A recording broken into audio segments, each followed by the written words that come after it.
सबको जय मसीह की। Praise the lord and shalom. तो बैठ जाओ आप सब लोग अपने स्थानों पर, आत्मा में परमेश्वर के साथ खड़े रहो, ताकि हम आज जो एक दिन हमें परमेश्वर की हजूरी में उसके साथ मिला है, उसके साथ बढ़ने का, परमेश्वर के साथ संगति करने का, उसके पवित्र वचनों को सुनने का, जीवन के वचनों को सुनने का ना, तो ये बड़ा अनमोल है हमारे लिए। हालेलुया। हमारे सारे काम क्या होने चाहिए? बाद में, सारे काम बाद में। सबसे पहला कौन? खुदा। सबसे पहले परमेश्वर। हमेशा ये आपने मन बनाकर रखना है। जब तुम ऐसा मन बनाओगे तुम्हें और लाभ आएगा। देखो, तो एक बार आंखें बंद करो और परमेश्वर के सामने जाओ और प्रार्थना करो कि परमेश्वर, जो कुछ हम सीख रहे हैं और भी सीखने वाले हैं, आप हमें और भी बुद्धि और समझ से ब्लेस कर चुके हो, ताकि परमेश्वर तेरे राज्य में बढ़ते जाएं, तेरी इच्छा में बढ़ते जाएं। हम शारीरिक जीवन नहीं, आत्मिक जिंदगी को जिए, हमेशा पहला स्थान और तेरी इच्छा में चले। किसी भी प्रकार से कभी भी खुदावंद तेरे वचन से बाहर न जाए, तेरी आज्ञाओं को आगे पीछे न करें, क्योंकि हम जानते हैं तेरा वचन, तेरी आज्ञाएं हमारे लिए बहुत बड़ा लाभ है, जीवन है। इसलिए हम हमेशा मांगते रहेंगे कि परमेश्वर, हमारा मन सिर्फ तेरी ओर बना रहे, तेरी इच्छा में चलते रहे। ऐसा आप कर चुके हो यीशु मसीह के नाम से, आमीन। तो जैसे ये देखो, मैं जब चुना गया तो मैंने बताया आपको कि मैंने कभी परमेश्वर को आगे पीछे नहीं किया, इसीलिए मैं आज ब्लेस्ड हूं, जबरदस्त ब्लेस्ड। ठीक है, खुदावंद ने मुझे 3 बेटे दिए, 1 बेटी दी, ये भी बड़ी ब्लेसिंग है। ठीक है, घर है, सुख शांति है, सब कुछ, खाने पीने की चीजें है, घर में मेरे शेफ खाना बनाता है हमारा, ये भी आशीष है, सब चीजें। मतलब कहने का मतलब, एक दिन मैंने सोचा नहीं था कि ऐसा होगा, लेकिन परमेश्वर के साथ जब यूसुफ चला, उसने नहीं सोचा था, लेकिन वो तो परमेश्वर को जान गया था कि परमेश्वर के अलावा कोई और परमेश्वर नहीं है। उसके अंदर कोई लालच नहीं था चीजों का, किसी भी चीज का। वो तो सिद्ध मनुष्य बनकर सच्चाई से परमेश्वर के साथ चला, और परमेश्वर ने उसे मिस्र का प्रधानमंत्री बनाया, जबकि वो भेड़ बकरियां चराने वाले बाप का बच्चा था, इतना गरीब। अगर हम दाऊद के बारे में पढ़ते हैं तो दाऊद भी भेड़ बकरियां चराता था, लेकिन वर्ल्ड में सबसे ज्यादा पावरफुल राजा कौन हुआ? दाऊद। खरबों रुपए का उसने सोना इकट्ठा किया था परमेश्वर के भवन के लिए, करोड़ों रुपया, आज की अगर कीमत जोड़ें तो करोड़ों रुपए का उसने लोहा, पीतल, लकड़ी का सामान, लकड़ जो लगती है, ये सब परमेश्वर के भवन के लिए उसने इकट्ठा किया था। लेकिन ये लोग एकदम गरीब थे, बिल्कुल मजदूरी करते थे। वो दाऊद तो जब अपने घर से जाता था ना, तो वो 4-4 दिन जब जंगल में भेड़ बकरियां चराता था, तो रोटियां तक सूख जाती थी, वही खाता था। कुछ खाने पीने को भी अच्छे से नहीं था उनके घर में। लेकिन एक दिन उसको राजा बनाया, किसने? परमेश्वर ने। लेकिन याद रखना, कुछ लोग परमेश्वर के साथ आ भी रहे होते हैं, जा भी रहे होते हैं, संगति में भी आते हैं, घर में भी चले जाते हैं, लेकिन उनकी वो पकड़ नहीं है। ये भी बड़ा मेन है। ये देखो, ये 10:9 में ऐसे लिखा है कि यदि तू अपने मुंह से यीशु को प्रभु जानकर अंगीकार करें और अपने मन से विश्वास करें कि परमेश्वर ने उसे मरे हुओं में से जलाया, तो तू निश्चय उद्धार पाएगा। हालेलुया।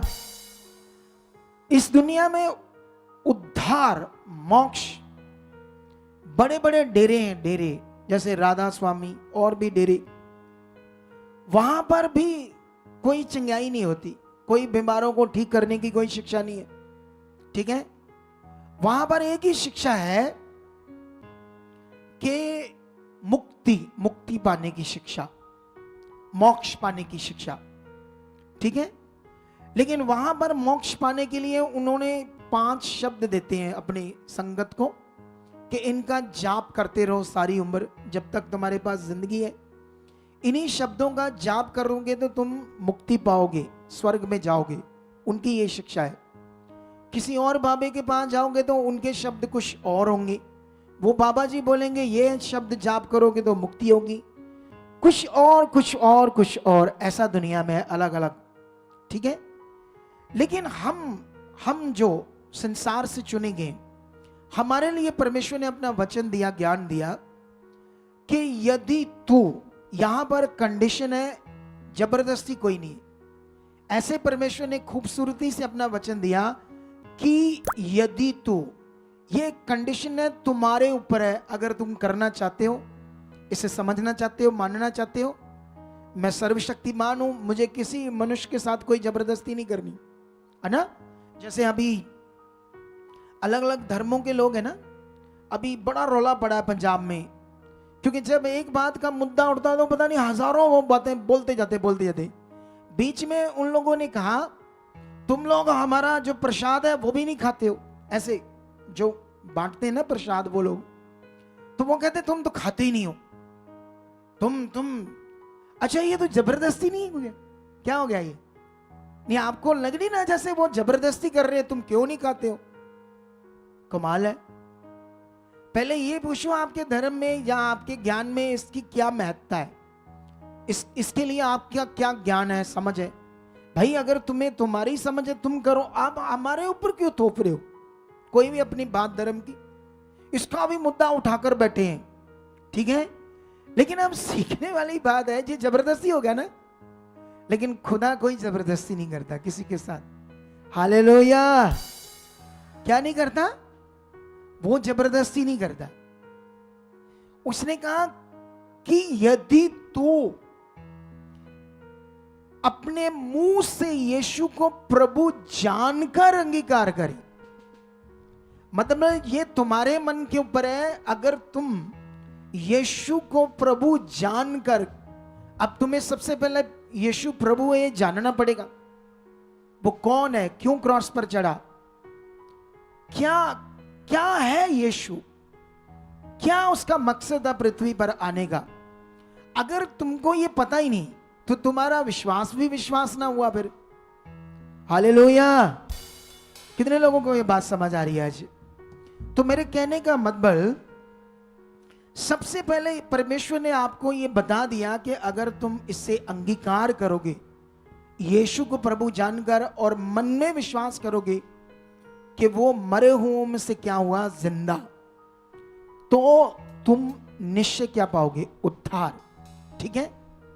ये जो उद्धार है ये हमारे विश्वास से, हमारे मन से विश्वास करने से और हमारे कन्फेस करने से, मानने से कि हाँ यीशु प्रभु है, हाँ मेरे लिए वो क्रॉस पर चढ़ा, हाँ मेरे पाप के लिए वो मरा, हाँ मुझे धर्मी ठहराने के लिए जिंदा हुआ। जब तुम्हें ये बात समझ आई तब तुमने क्या किया, यीशु को कन्फेस किया इस बात को, तो तुम्हारा खुदा के सामने क्या हो गया, उद्धार हो गया। हालेलुया। ये उद्धार है। उद्धार तो परमेश्वर ने नंगे पांव नहीं रखा। पहाड़ पर चढ़ो, गुफाओं में बैठो, जंगलों में चले जाओ, घर भर छोड़कर भक्ति करो, संसार छोड़ दो, ये दुनिया का ज्ञान है। उसने तो हमारे लिए जो मोक्ष है ऐसे रखा है। लेकिन जिस नियम में उसने मोक्ष रखा है, इसी नियम में उसने सारे तुम्हारे बाकी काम रखे। हालेलुया। थोड़ा ऊंचा बोला करो हालेलुया। तो मेरे कहने का मतलब यह है, अब यहां तुम लोगों को समझना है कन्फेस, अंगीकार करना। क्योंकि बीच में क्या होता है, जब हम जुड़ते हैं परमेश्वर के साथ, तो शैतान क्या करता है, आपके अंगीकार को बदलने की कोशिश करता है बड़ी। कुछ ना कुछ गड़बड़ करता है, कुछ हालात खड़े करता है, कुछ लोग आपके सामने ऐसे खड़े कर देता है। हो सकता है मसीह में चलने वाले लोग ऐसे खड़े हो जाए आपके सामने जो तुम्हें अनाप शनाप बातें करे, या पता नहीं मेरे बारे तुम्हें कुछ गलत बोल दे जो तुम्हें नहीं पता। तो इसीलिए भाई कभी भी किसी भी बात को बिना समझे बिना जाने कभी नहीं मानना आपने। अगर तुम्हें कभी भी कोई बात कहे, उल्टी सीधी पुट्ठी वचन से पढ़ाए, कभी किसी बात को तुमने विश्वास नहीं करना जब तक तुम मिनिस्ट्री में आकर ना समझो। हालेलुया। क्या ना करो, क्योंकि कुछ लोग कच्चे होते हैं विश्वास में, अभी इतनी समझ नहीं होती, किसी ने कुछ सिखा दिया, शैतान तो कुछ भी करने की कोशिश करेगा। हो सकता है वो संसार के लोगों के मुंह से नहीं, अपने जो मसीह में चलने वाले लोग हैं उनके मुंह से है ना तुम्हारे मन को खराब करने की कोशिश करे। और बहुत सारे लोग है ना, जैसे मान लो मैं 2 महीने 3 महीने 4 महीने 6 महीने 6 महीनों बाद मैंने क्या किया, उद्धार के लिए यीशु मसीह को खुदा के दास के सामने कन्फेस किया या बपतिस्मा लिया। 6 महीनों के बाद मैंने यीशु मसीह को अपना प्रभु करके ग्रहण कर लिया। ठीक है, 6 महीनों के बाद क्या हुआ, मैंने जैसे उसको प्रभु करके ग्रहण किया, उस दिन से मेरे ऊपर शाप लग गई पवित्र आत्मा की, मेरे पाप क्षमा हो गए। लेकिन अब स्टार्ट हो गया है परमेश्वर के साथ चलना। वहां से शुरू होता है स्टार्ट आपका। जिस दिन आप क्या करते हो, कन्फेस करते हो यीशु मसीह को, अब राइट चीज स्टार्ट होगी। धार्मिक जीवन आपका क्या हो गया, स्टार्ट हो गया। हालेलुया। कितने लोगों को यह बात समझ आ रही है? लेकिन जैसे ही ये स्टार्ट हो गया, ठीक है, जिस दिन से ये स्टार्ट हो गया, अब क्यों बाइबल में लिखा तुम्हारी लड़ाई मनुष्य से नहीं है, शैतान से है और उसकी सेना से है, इसलिए तुम मेरे सारे हथियार बांध लो ताकि तुम शैतान की जुक्तियों के सामने क्या रह सको, खड़े रह सको। ये हथियार बांधने का मतलब क्या है? ये वो परमेश्वर के नियम, कानून, वर्ड, वचन, वो बातें जिनमें आपने परमेश्वर के ठहराए हुए स्थान, उसकी छाया के नीचे रहकर लड़ाई लड़नी है। आत्मिक लड़ाई, आत्मिक युद्ध। ये युद्ध बाहर नहीं हो रहा है, शरीर में नहीं हो रहा, कोई डंडा तलवार लेकर नहीं हम करते हैं, ये युद्ध हमारे मन में हो रहा है। लेकिन ये बात आपको सीखनी है कि शैतान क्या करेगा, इस दुनिया में आपके विश्वास को खराब करने की कोशिश करेगा। हालेलुया। उसका काम है, क्योंकि अगर विश्वास खराब होगा तुम्हारी जिंदगी में वो हालात लेकर आएगा, तुम्हारी चंगाई को रोक देगा, तुम्हारे किसी काम को रोक देगा। अगर वो काम रोकेगा, तुम्हारा कोई काम नहीं बनेगा, तो तुम कभी भी सही विश्वासी नहीं बन पाओगे अच्छी तरह से। कहीं ना कहीं तुम्हारे दिमाग में चलता रहेगा, ये मेरा काम नहीं हुआ, ये मेरा काम रुका हुआ, ये मेरा अभी काम नहीं हुआ। इसीलिए तो वो अपनी जुक्तियां लड़ाता है। इसीलिए तो खुदाबंद हमें, उसने अपना ज्ञान दिया है, आपके ऊपर मुझे नियुक्त किया है। इस बात को मैं थोड़े दिन पहले भी समझा रहा था।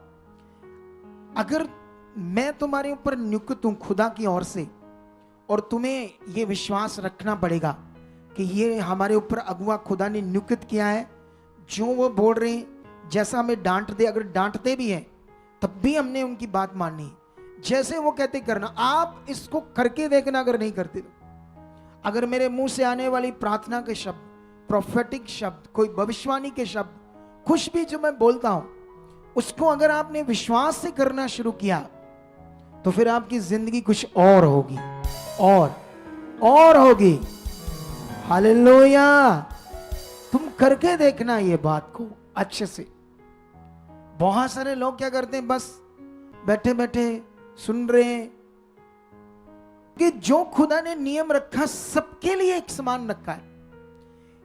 पूरी दुनिया का उद्धार खुदा ने इस नियम में रखा है। बाइबल में लिखा, जगत के लिए बलिदान किया अपने पुत्र को, सारे मनुष्यों के लिए किया है। वो अलग बात है कि मनुष्य इस बात को नहीं मानना चाहते, लेकिन बाइबल में लिखा वो दिन लोग छातियां पीटेंगे, रोएंगे जब यीशु बादलों पर आएगा। और जानते हैं उससे पहले क्या होने वाला है? जब यीशु बादलों पर आएगा, ठीक उससे पहले सूरज खत्म हो जाएगा, रोशनी नहीं होगी, पूरी दुनिया में काला ब्लैक हो जाएगा। तुम्हें यहां अपनी कोई एक यहां पास खड़ा हुआ भी कोई चीज नजर नहीं आएगा। तब यीशु बादलों पर आएगा और यीशु से पूरी दुनिया को रोशनी मिलेगी।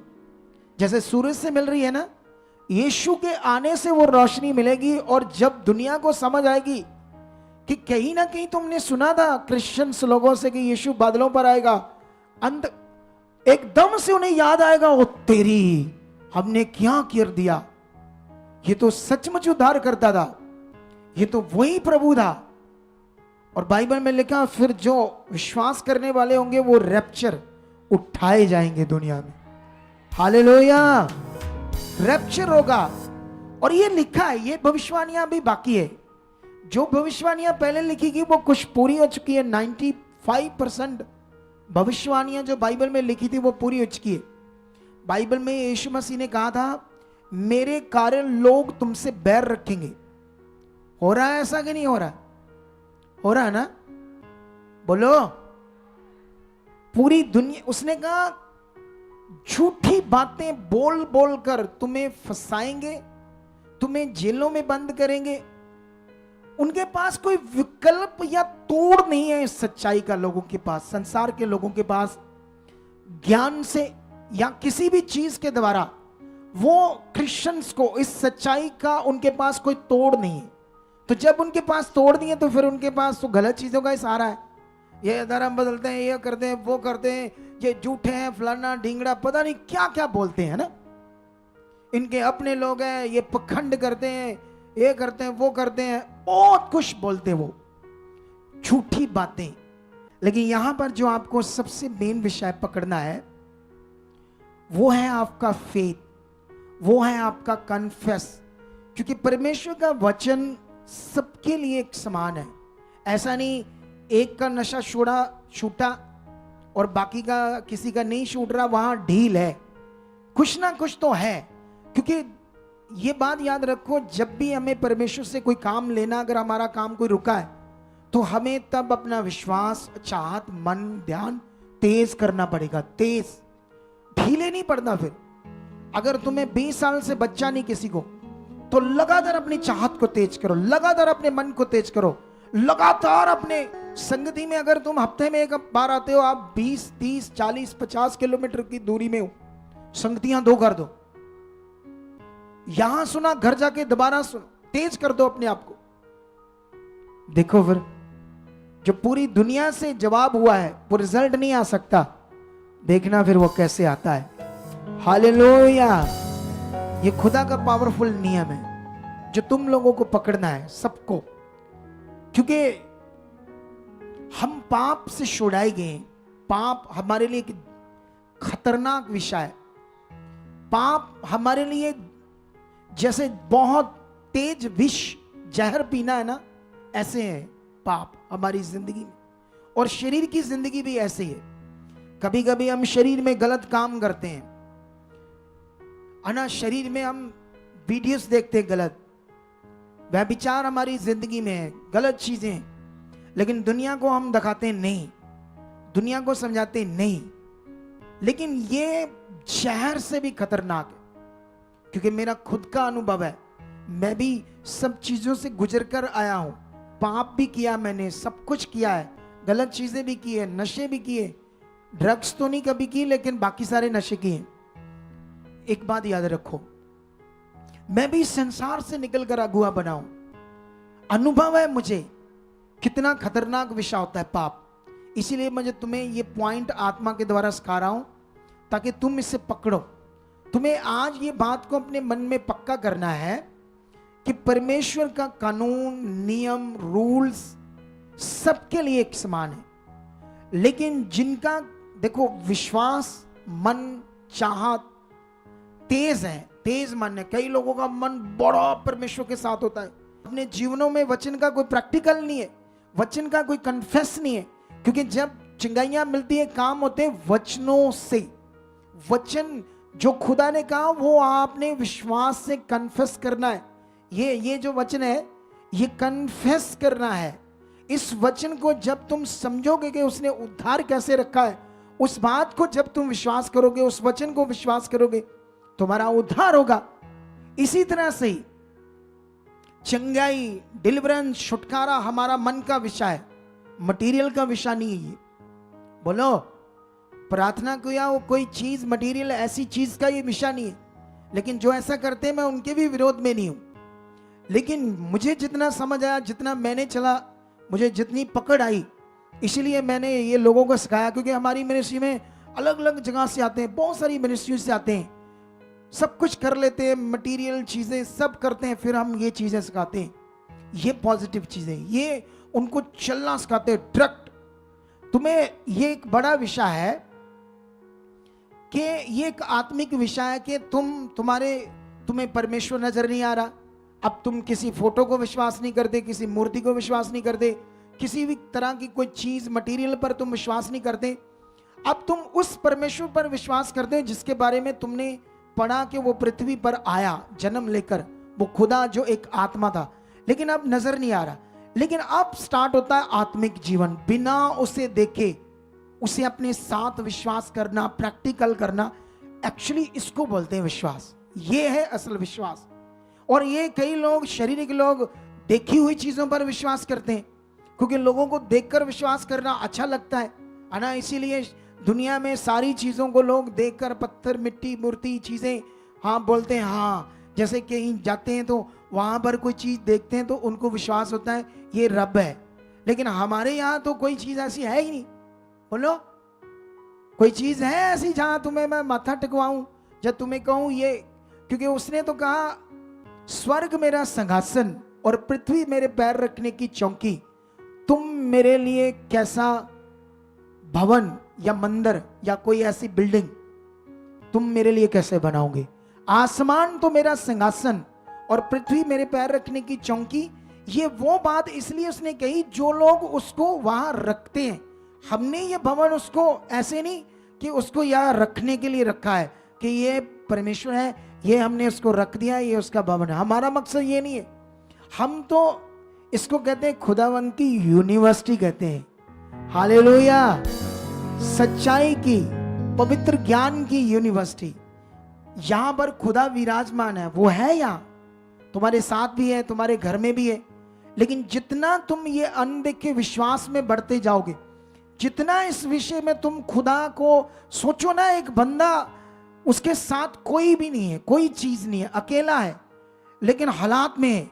लेकिन तब उसने सीख लिया था कि खुदा मेरे, यही असल जिंदगी है, यही बढ़ाने की जरूरत है, यही हम कर रहे हैं। कितने लोगों को बात याद आती है?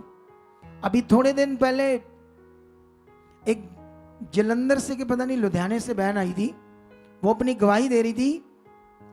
पता नहीं जलंधर से या लुधियाने से आ रही थी, नहीं सॉरी, यूपी से आई है, बिहार से के पता नहीं, बिहार से, लेकिन इधर रहते हैं, अब जलंधर में काम करते हैं मे भी। तो वहां आधी रात उसके पास 90,000 था। तो किसी चोर को पता चल गया, उसके पास 90,000 था, बच्चा भी उसके साथ था। लेकिन वो अब उसे कह रहा है कि तुम्हें छोड़ दूं, आओ, चोर। लेकिन वो कहती धन्यवाद प्रभु परमेश्वर, आप मेरे साथ हो, कोई भी नहीं साथ है। अब ये यहां से सीखा हुआ उसके काम आया। अगर ये उसने ना सीखा होता, वो शरीर में होती, डरती, बुद्धि लगाती, कुछ चीजें करती गड़बड़, तो उसका पैसा भी जाता, उसको चोटें भी लगाते, चोर लोग जैसे करते हैं वो। लेकिन वो विश्वास करने लगी, परमेश्वर पिता आप मेरे साथ हो, ये कुछ भी नहीं, ये जो भी है हालात खत्म है, ऐसे अंगीकार कर रही है, विश्वास कर रही है, डर नहीं रही, परमेश्वर को अपने साथ पाया हुआ उसने अपने साथ। और जैसे ये कर रही है, उसका मालिक अचानक से पता नहीं रात को गाड़ी लेकर आता था, तू किधर आ रही है, चल बैठ, और उसको घर छोड़कर आता है। हालेलुया। सुनो, उसके हिसाब से तो वो मालिक है, हो सकता स्वर्गदूत उसका रूप धारण करके आया हो गाड़ी लेकर, उसको तो पक्का नहीं पता, ना मुझे पक्का पता। अगर परमेश्वर मुझे बताएगा तो मैं बताऊं, जब उसने कहा मेरे ठहराए हुए स्थान मेरी छाया के नीचे रहोगे, छाया के नीचे ठहराए हुए स्थान का मतलब क्या है? नियम में रहना, उसकी इच्छा में चलना। उसकी इच्छा ऐसे ओ इधर देखो मेरी तरफ। जब मैं आज मास प्रेयर करूंगा ना, जैसे मास प्रेयर खत्म होगी ना, तो जैसे खत्म होगी, ये है उसकी इच्छा। पैर खिसका खिसका के धीरे धीरे लंगर की ओर जाना, यही उसकी इच्छा है। सारे काम हो गए तुम्हारे। कितनों को बात समझ आ रही मेरी है?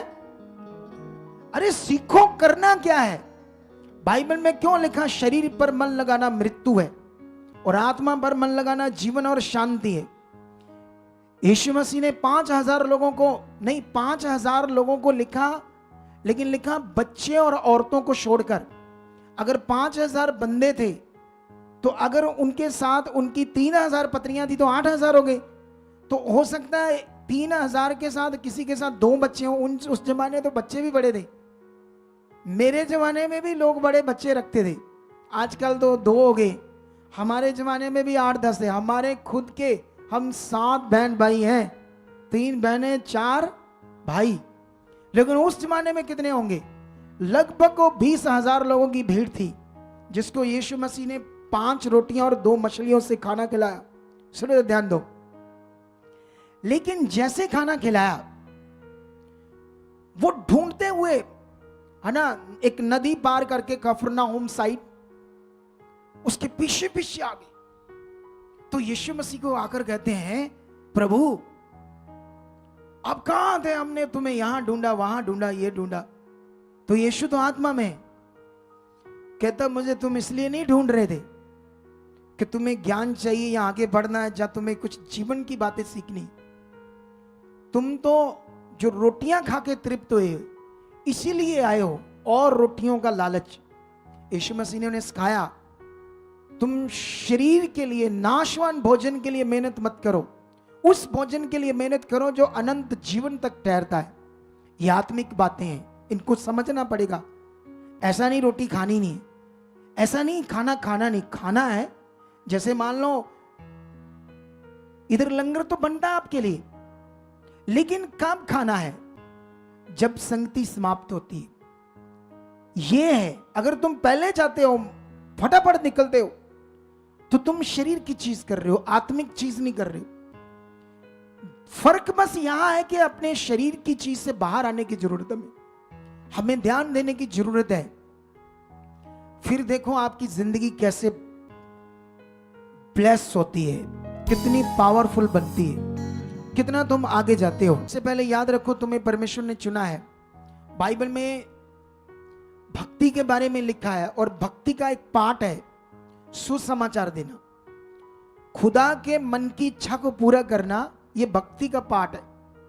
अगर तुम सुसमाचार नहीं देते तो तुम भक्ति का इस नियम को नहीं करते। इसलिए तुम्हें स्ट्रांग बनना है। तुमने परमेश्वर से मांगना है, परमेश्वर जो लोग बचाना चाहते हो, जिनकी रूहें बचे, जो परेशान है, दुखी, अपनी प्रेम में जाओ, बोलो परमेश्वर लोग मिलाओ। बाकी काम किसका है? खुदा का। बस तुम्हें अपना मन उसके सामने रखना है, फिर तुमने इधर उधर जाना है, प्रैक्टिकल करना है, फिर देखना खुदा कैसे तुम्हें यूज करता है। यंग बच्चा था तो मोतियस, ठीक है, उसको प्रेरित पॉल कुछ बातों के लिए गाइड करता है। उन बातों को हम समझते हैं क्या सिखाता है, ताकि हम उनको अपने जीवन में लें, है ना। तो यहां पर ऐसे लिखा है 4:6 से, यदि तू भाइयों को इन बातों की शुद्धि दिलाता रहे, मतलब तुम लोगों ने, जैसे मैं तुम्हें शुद्धि दिला रहा हूं बातों की, कैसे चलना, क्या करना है, तुम्हारा भी काम है आगे। मैं जानता हूं जब तुम्हारी चाहत तेज होगी, विश्वास तेज होगा, कितनी भी खतरनाक बीमारी क्यों नहीं, तुम अपाहिज हो चुके हो, तुम व्हील चेयर पर हो, तुम चल नहीं सकते, तुम्हें मस्कुलर डिस्ट्रोफिया है, तुम्हें कोई भी रोग है, उसको जाना ही जाना है। वो रह ही नहीं सकता जिसका विश्वास तेज है, जिसका अंगीकार स्ट्रांग है, जिसकी लगन खुदा के साथ लगी हुई। जब मैं बोल रहा हूं, जो मैं सिखा रहा हूं, जब तुम्हारे मन में आता, लैंड कराओ विश्वास से और बढ़ो आगे। लेकिन यहां पर प्रेरित पॉल सिखाता है, तिमोथियस को, क्योंकि तिमोथियस एक यंग परमेश्वर का सेवक था, एवेंजलिस्ट था, वो क्या उसको क्या समझा रहा है, मतलब और लोगों को कहता है यदि तू भाइयों को इन बातों की शुद्धि दिलाता रहेगा तो मसीह यीशु का अच्छा सेवक ठहरेगा, और विश्वास और उस अच्छे उपदेश की बातों से जो तू मानता आया है तेरा पालन पोषण होता रहेगा, पर अशुद्ध और बूढ़ी किसी कहानियों से अलग रहे और भक्ति की साधना कर, क्योंकि देह की साधना से कम लाभ होता है। देह की साधना ये मटीरियलिस्ट चीजें, रीति रिवाज, उसको कहा है देह की साधना।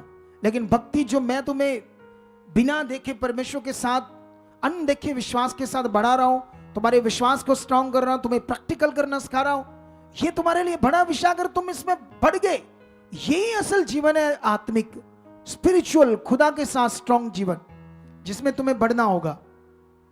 इसीलिए कहता भक्ति की साधना कर, जो मैं तुम्हें बता रहा हूं। और कहता क्योंकि देह की साधना से कम लाभ होता है, पर भक्ति सब बातों के लिए लाभदायक है। जैसे कोई पत्थर की चीज है, कोई मूर्ति है, कुछ ऐसा फोटो है, ऐसी चीज, ये देह की साधना है। कौन सी है ये? वो आत्मा की साधना नहीं है जो हम कर रहे हैं, क्योंकि ये मिनिस्ट्री पवित्र आत्मा का प्रबंध मिनिस्ट्री है। सबसे ज्यादा ज्ञान तुम्हें आत्मा के द्वारा चलना यहां सिखाया जाता है। और यहां पर लिखा है क्योंकि इस समय और आने वाले जीवन की प्रतिज्ञा इसी के लिए है। ये बात सच और हर प्रकार से मानने के योग्य है, क्योंकि हम परिश्रम और जतन इसीलिए करते हैं कि हमारी आशा उस जीवते परमेश्वर पर है जो सब मनुष्य और निज करके विश्वासियों का उद्धार करता है। इन बातों की आज्ञा दे और सिखाता रहे, कोई तेरी जवानी को तुच्छ न समझने पाए। अगर तुम जवान हो, प्रभु के कामों में हो, एवेंजलिस्ट हो, सेवा कर रहे हो या परमेश्वर के साथ चल रहे हो, कल को तुम पकड़े जाते हो व्यभिचार में, कल को तुम पड़ जाते हो फ्रेंड सर्कल में, है ना, मेरा भी कोई गर्लफ्रेंड चाहिए, बॉयफ्रेंड चाहिए, तो ये वचन वो है कि कोई तेरी जवानी को तुच्छ ना समझने पाए। कहने का मतलब बड़े चाव से तो आए सेवा में, और आगे जाकर व्यभिचार में पड़ गए तो तुच्छ, लोग बोलेंगे ये क्या है, फालतू बंदा है, बखेड़ा करता था, मैं आत्मिक हूं, मैं सेवक हूं। तो यहां पर और भी बातें हैं, और लिखा पर वचन और चाल चलन और प्रेम और विश्वास और पवित्रता में विश्वासियों के लिए आदर्श बन जा। जब तक मैं ना आऊं तब तक पढ़ने और उपदेश देने में, सिखाने में लोलीन रहे। उस वरदान के प्रति जो तुझमें और भविष्यवाणी के द्वारा प्राचीनों के हाथ रखने के समय तुम्हें मिला था, निश्चिंत मत रहे। मतलब तुम लोग नॉर्मली मत रहो, तुम्हें भी परमेश्वर वर्ड दे रहा है, जाओ खुदा का काम करो। उसे भी खुदा कह रहा है निश्चिंत मत रहे, मतलब नॉर्मल मत रहे। ऐसा नहीं चुप करके रहे तो कुछ भी ना कर, तगड़ा हो, खुदा के लिए जी। और यहां पर लिखा है, आगे लिखा है, मैं इसका एक्सप्लेन ज्यादा नहीं कर रहा क्योंकि लंबा वचन है। इन बातों को सोचते रहे और इन्हीं में अपना ध्यान लगाए रहे, जैसे मैंने तुम्हें सिखाया। इन्हीं बातों को सोचते रहे, इन्हीं बातों में अपना ध्यान लगाए रख, ताकि तेरी उन्नति सब पर प्रकट हो। अपनी और अपने उपदेश की चौकसी रख, इन बातों पर स्थिर रह, क्योंकि यदि ऐसा करता रहेगा तो तू अपने और अपने सुनने वालों के लिए उद्धार का कारण होगा।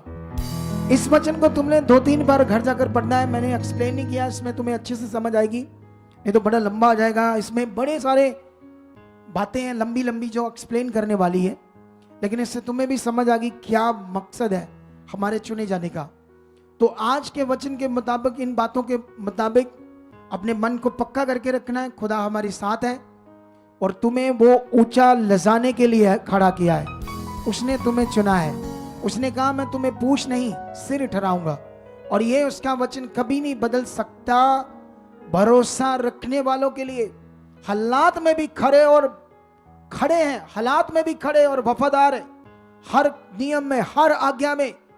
तो याद रखना, वचन में लिखा उनका मुंह शर्मिंदा नहीं होगा, उनके मुंह काले नहीं होंगे। खुदा तुम्हें दुनिया के सामने शर्मिंदा नहीं होने देगा, वो ऊंचा करेगा। सवाल है, तुम्हारा आना यहाँ नॉर्मल नहीं होना चाहिए।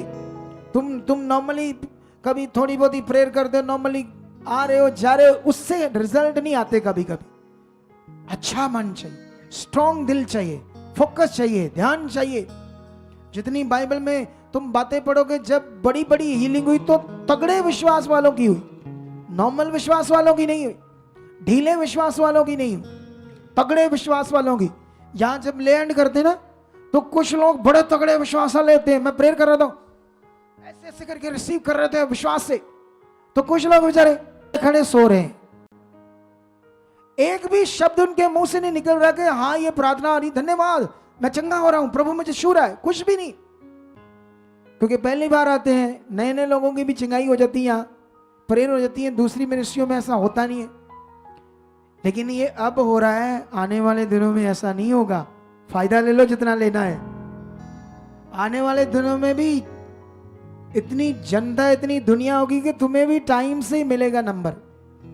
तो आज फायदा लो।